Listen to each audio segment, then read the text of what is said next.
नमस्कार दोस्तों, मैं दुर्गेश कुमार एक बार फिर क्राइम स्टोरी वीडियो में आप लोगों का स्वागत करता हूं। भारत की बेटी शहजादी अबू धाबी की जेल में बंद है। उसे मौत की सज़ा मिली है, लेकिन शहजादी को अब भी बचाया जा सकता है। उसे एक झूठे कत्ल के मामले में फंसाया गया है। मामला है 4 महीने के बच्चे के कत्ल का। यूपी के बांदा जिले की रहने वाली शहजादी को 20 सितंबर के बाद गोली मारकर मौत की सज़ा दी जाएगी, लेकिन शहजादी को बचाने का अब भी एक रास्ता है। चलिए आपको हम बताते हैं उस रास्ते की पूरी कहानी। अबू धाबी की जेल का नाम है अल वाथबा जेल। अरबी शब्द अल वाथबा का मतलब होता है छलांग। इस वक्त इस जेल के अंदर जिंदगी और मौत के बीच की एक छलांग को लेकर जंग जारी है। इस जंग में जिंदगी हारती है या मौत जीतती है, इसका फैसला आने में अब 1 हफ्ते से भी कम का समय बचा है। 20 सितंबर के बाद कोई भी एक तारीख इस जेल में बंद हिंदुस्तान की शहजादी की ज़िंदगी की ये जंग खत्म कर सकती है या फिर उसे सचमुच ज़िंदगी बख्श सकती है। लेकिन जैसे जैसे तारीख करीब आती जा रही, शहजादी की ज़िंदगी और जान बख्शे जाने की उम्मीद दम तोड़ती नजर आ रही है। अगर शहजादी की ज़िंदगी और उम्मीद दोनों सचमुच दम तोड़ जाती हैं तो ये शहजादी के साथ सबसे बड़ी नाइंसाफ़ी होगी।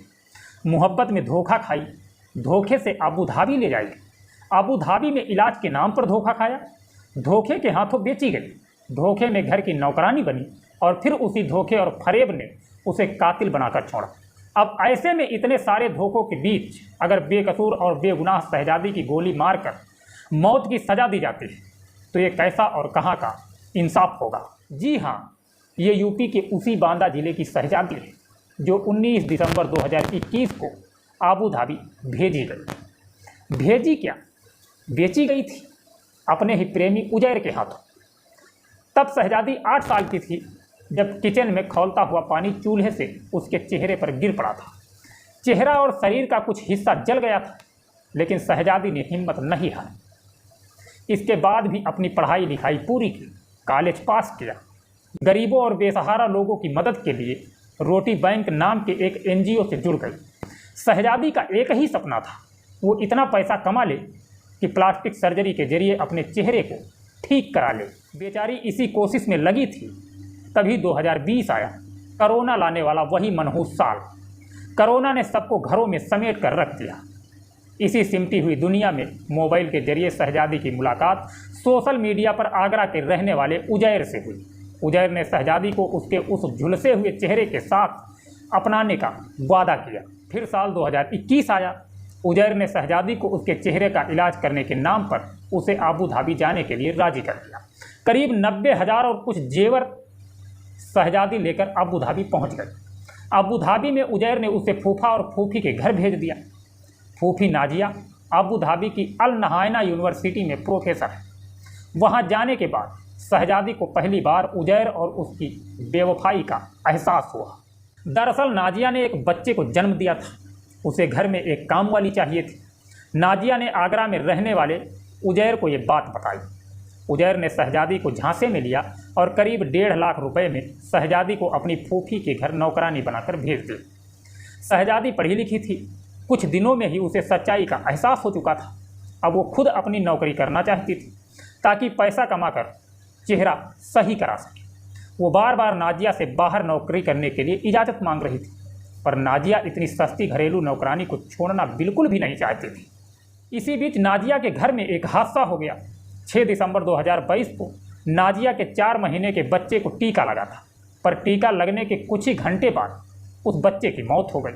नाजिया और उसके शौहर ने अस्पताल पर लापरवाही का इल्ज़ाम लगाया। अस्पताल वालों ने पोस्टमार्टम करवाकर सच सामने रखने की बात कही, पर नाजिया और उसके शौहर पोस्टमार्टम करने के लिए तैयार नहीं हुए और बच्चे की लाश को यूं ही दफना दिया। बच्चे की मौत के कुछ दिन बाद अब शहजादी वापस भारत आने की जिद करने लगी, पर पासपोर्ट नाजिया और उसके शौहर के पास था। बच्चे की मौत के ठीक 54 दिन बाद 10 फरवरी 2023 को नाजिया ने शहजादी को बुरी तरीके से पीटा, उसके कपड़े उतारे और बिना कपड़ों के मोबाइल पर उसे शूट किया। इसके बाद उसने धमकी दी कि वो ये कबूल करे कि उसी ने उसके 4 महीने के बच्चे को गला घोंटकर मारा है। अगर वो ये जुर्म कबूल नहीं करेगी तो उसका ये वीडियो यूपी में उसके जानने वालों को भेजकर उसे बदनाम कर देगी। अब बुरी तरह टार्चर करने के बाद शहजादी वीडियो में ये बात कहती है कि उसी ने उसके बच्चे को मारा। इसके कुछ देर बाद नाजिया और उसके शौहर शहजादी को गाड़ी में बिठाते हैं और एयरपोर्ट ले जाने के बहाने रास्ते में एक पुलिस स्टेशन में गाड़ी रोक देते हैं। पुलिस वालों को वही वीडियो दिखाते हैं जिसमें शहजादी बच्चे के कत्ल की बात कह रही होती है और इस तरह शहजादी पकड़ी जाती है। अबू धाबी की निचली और फिर सबसे बड़ी अदालत में ये मुकदमा चलता है। दोनों ही अदालत उसे कसूरवार मानती हैं और मौत की सज़ा सुना देती है। शहजादी अब अबू धाबी की अल वाथबा जेल में थी। एक रोज़ इसी जेल में से बांदा अपने घर वालों को फ़ोन कर सारी बात बताती है और तब पहली बार पता चलता है कि 20 सितंबर के बाद शहजादी को कभी भी सजाए मौत दी जा सकती है। हालांकि इस केस में दोनों ही अदालतों ने कई अहम चीज़ों को नज़रअंदाज किया। जैसे अगर नाजिया और उसके शौहर को ये शक था कि उसके बच्चे का कत्ल हुआ है तो अस्पताल वालों के कहने पर भी उसका पोस्टमार्टम क्यों नहीं कराया। बच्चे की मौत के 54 दिन बाद नाजिया को कैसे पता चला कि उसके बच्चे की मौत कैसे हुई।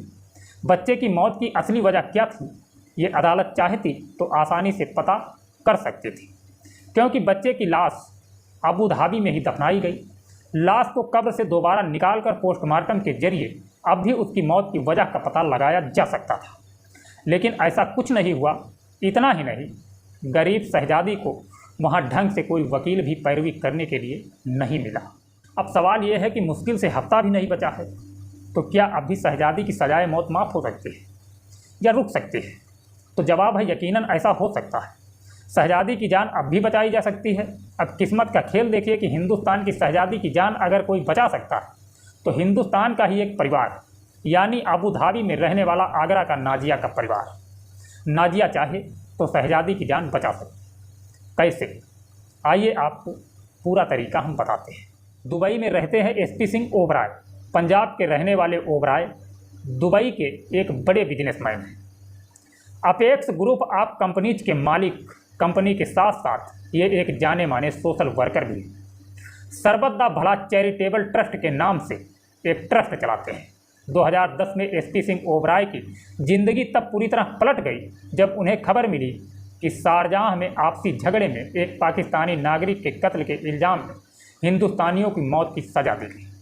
उन्होंने इस केस को लड़ा और अपनी जेब से $2.2 मिलियन यानी आज के हिसाब से करीब 18 करोड़ रुपए ब्लड मनी की शक्ल में पाकिस्तानी नागरिक के घर वालों को देकर सभी हिंदुस्तानियों को मौत की सज़ा से बचा दिया। एसपी सिंह के मुताबिक शहजादी को अब भी बचाया जा सकता है। यूएई के कानून के हिसाब से अगर बच्चे के माँ बाप यानी नाजिया और उसका शौहर शहजादी को माफ़ी दे दे, ये माफ़ी दो तरह की हो सकती है।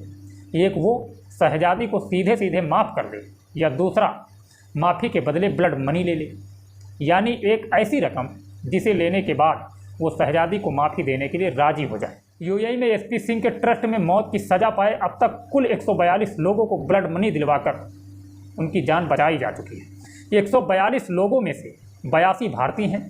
इसके अलावा 28 पाकिस्तानी और भारत पाकिस्तान के अलावा एसपी सिंह बांग्लादेश, नेपाल, श्रीलंका और फिलीपींस के कई लोगों को भी अपने ट्रस्ट के जरिए ब्लड मनी दिलवाकर उन्हें मौत के चुंगल से निकाल चुके हैं। अब बात चेहरेवती के रहने व्यक्ति। चेहरेवती अबू धाबी में एक ड्राइवर था। सितंबर 2012 में चेहरेवती की कार के नीचे आकर सूडान के एक बच्चे की मौत हो गई थी। केरल के रहने वाले चेहरेवती को इसके लिए मौत की सज़ा दी गई थी। तब केरल में रहने वाले चेहरेवती के परिवार ने केरल के ही बड़े बिजनेसमैन और लुलु ग्रुप के चेयरमैन यूसुफ अली से चेहरेवती की जान बचाने की गुजारिश की थी। बच्चे की मौत के बाद परिवार वापस सूडान चला गया था। यूसुफ अली ने अपनी कोशिश से बच्चे के परिवार से संपर्क किया, उसे अबू धाबी लाए, उन्हें समझाया और आखिरकार ब्लड मनी के लिए राजी कर लिया।